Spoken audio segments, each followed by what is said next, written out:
Selanjutnya kita ke top topik yang kedua. PBB menemukan keterlibatan Zionis Israel dalam penyelidikan gugurnya 3 personil TNI yang tergabung dalam pasukan UNIFIL di Libanon pada akhir Maret lalu. Indonesia mendesak PBB melakukan penyelidikan menyeluruh. Berikut informasinya, tunggu apa lagi bersama Kata Oma.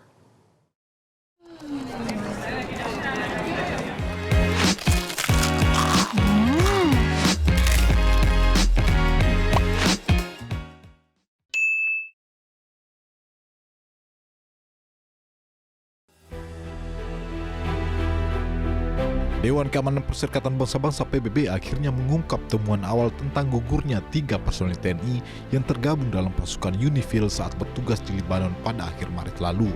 PBB menyebutkan terdapat bukti bahwa kematian mereka akibat tembakan tank Israel dan ledakan Hizbullah. Meski begitu, penyelidikan penuh PBB akan terus berlanjut. Stephen Djarric, juru bicara utama Sekretaris Jenderal PBB Antonio Guterres mengungkapkan PBB telah menyampaikan hasil investigasi awal ini kepada pemerintah Indonesia, Israel, dan Libanon. We have shared those findings with the governments of Indonesia, Israel, and Lebanon. Regarding the first incident on March 29th, based on the available evidence, including analysis of the impact site and notably the fragments of the projectile discovered in UN position known as 7-1. The projectile was a 122-millimeter tank main armament round fired by an Israeli Defense Force Merkava tank from the east in the direction of Taiba. Of the incident on March 30th, based on the available evidence, including the analysis of the site of the explosion, the impacted vehicle, and a second improvised explosive device that was discovered in the same nearby on the same day. That explosion we can say was caused by victim advocated, which is a tripwire IED. The investigation has assessed that given the location of the incident and the nature of the explosion and the current context, the IED was most likely placed by Hezbollah.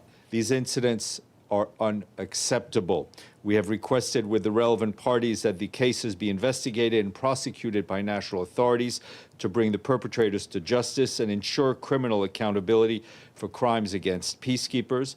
Attacks on United Nations peacekeepers may constitute war crimes under international law.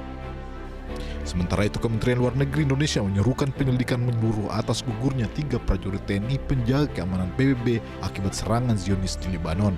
Kemenlu juga memandang momentum gencatan senjata perlu dimanfaatkan secara optimal untuk mendorong penyelesaian damai yang berkelanjutan.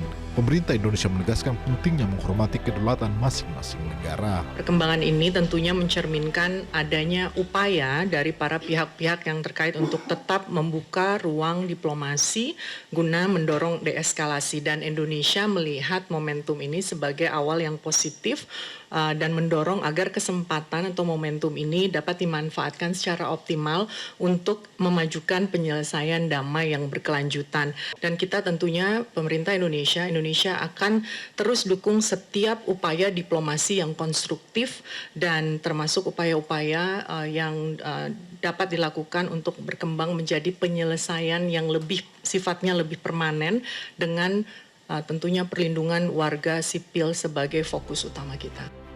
3 pasukan penjaga perdamaian Indonesia yakni Mayor Anumerta Infantri Zulmi Aditya Iskandar, Serka Anumerta Muhammad Nur Ikhwan, dan Kopda Anumerta Faisal Ramadan gugur dalam 2 insiden terpisah di Libanon Selatan pada akhir Maret. Ketiga personil ini dianugerahi medali secara anumerta sebagai pengakuan atas pengabdian mereka yang berdedikasi kepada misi UNIFIL di Libanon Selatan. Tim Liputan Metro TV. Jelajahi cara baru mendapatkan informasi. Download Metro TV Extend sekarang.